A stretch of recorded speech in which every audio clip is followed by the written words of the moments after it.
Hollywood's golden age sold America a beautiful lie. On screen, these men were the perfect husbands, fathers, and heroes, the kind of men who made women swoon and taught an entire nation how to fall in love. Off-screen, many of them were monsters. When the cameras stopped rolling and the mansion gates closed, wives and children often found themselves trapped with men who used their fame, money, and the full protection of the studio system to hide systematic cruelty and violence. Police were paid off, doctors were silenced, bruises were explained away as clumsy accidents, and publicists spun fairy tales while real women lived in terror. What follows is the unvarnished truth about 11 of the most adored male stars of classic Hollywood, men who charmed the world while tormenting the women unfortunate enough to marry them.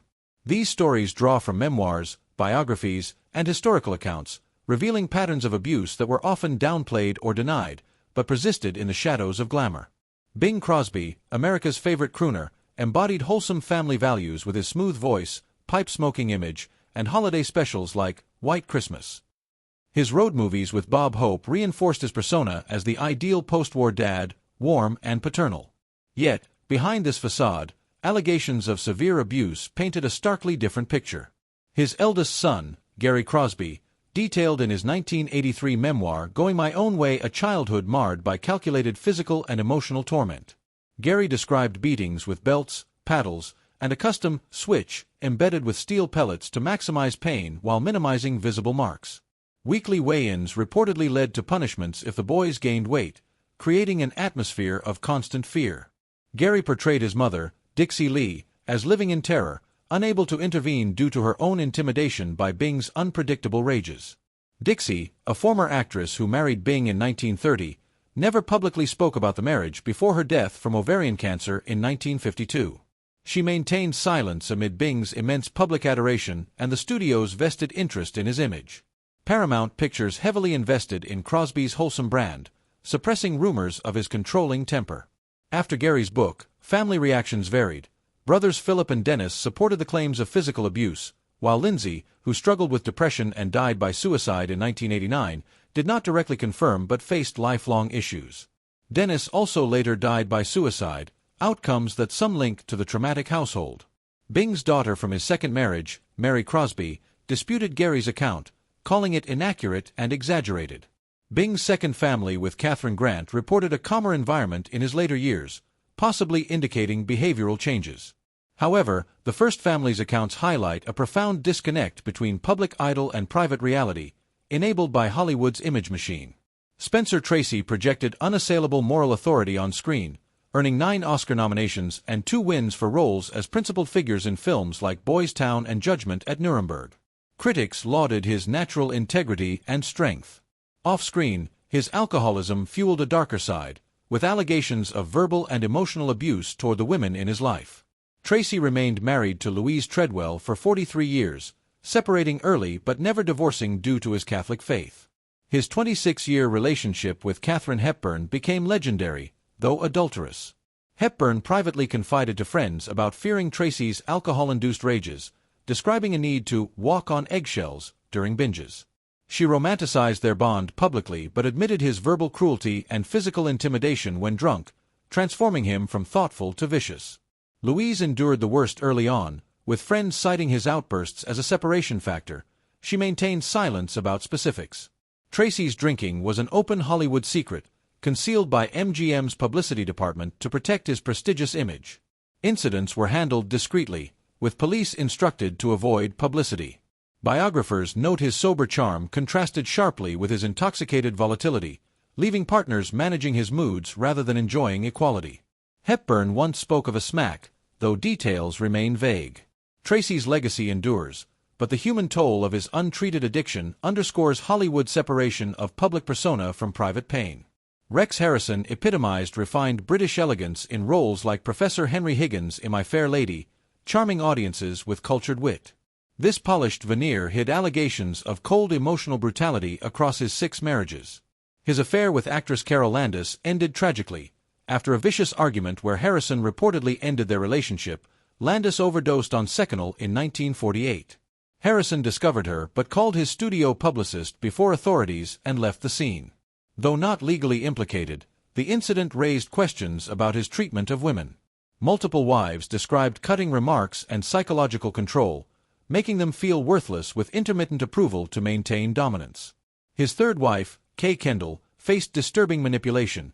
Harrison knew of her terminal leukemia but withheld it, claiming compassion, while friends reported he used it for control via cryptic hints. Biographers portray him as emotionally abusive and dismissive, his public gentlemanly mask never slipping, making his private cruelty less visible but devastating. Harrison's brand of abuse was psychological, conducted behind closed doors, evading studio intervention unlike more public scandals. His relationships starkly contrasted his on-screen sophistication, leaving scars deeper than physical ones. Frank Sinatra's velvety voice and Rat Pack cool made him the ultimate romantic icon, his ballads evoking tender passion.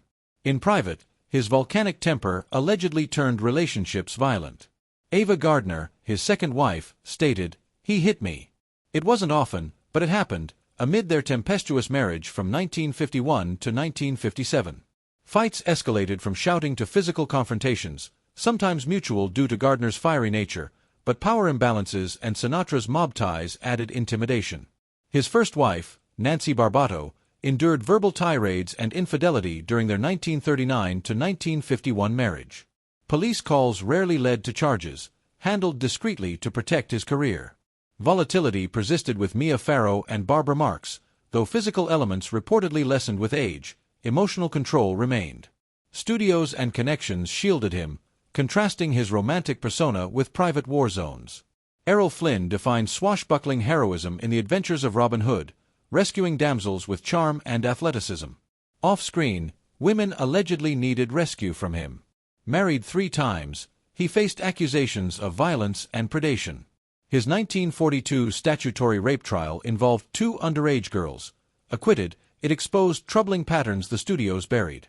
First wife Lily Damita endured threats and public escalations amid infidelity and alcohol-fueled erraticism. Second wife Nora Eddington described fear of paranoid rages. Third wife Patrice Wymore faced similar control despite his declining health. Warner Brothers protected their bankable star, suppressing stories. Flynn's heroic image inverted in reality, using physical presence to intimidate. George Sanders excelled as sardonic villains in All About Eve, his precise wit entertaining audiences. 4 wives like Zsa Zsa Gabor, it became a tool of destruction. Married to her from 1949 to 1954, Gabor described constant belittlement, criticizing her appearance and intelligence, often publicly for humiliation. He never raised a hand. His words were worse, capturing his verbal evisceration.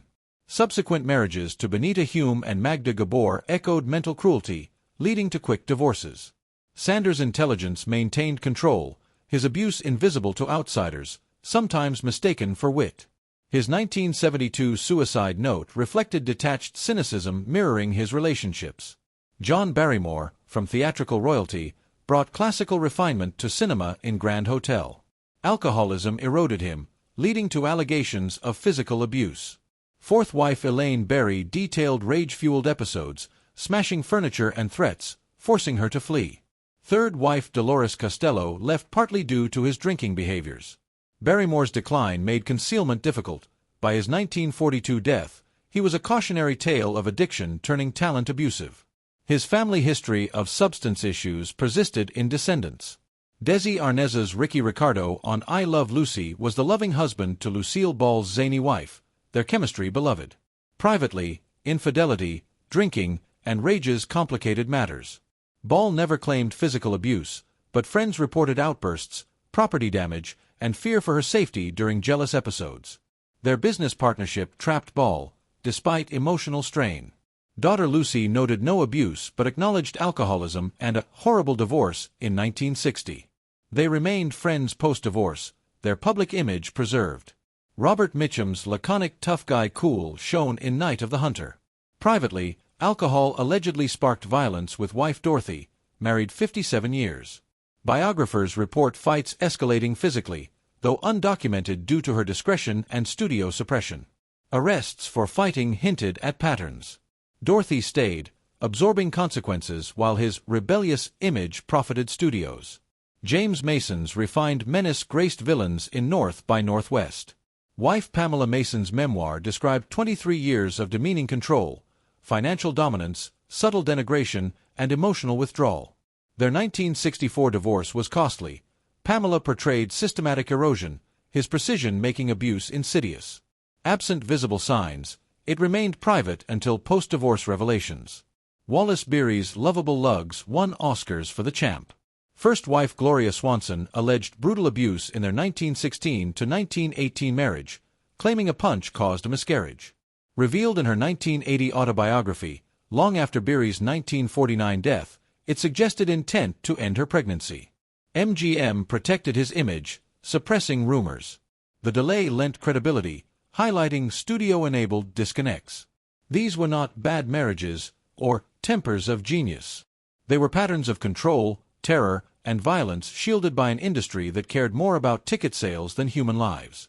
In an age before #MeToo, before anyone spoke openly about domestic abuse, these women had nowhere to go and no one who would believe them over a beloved star.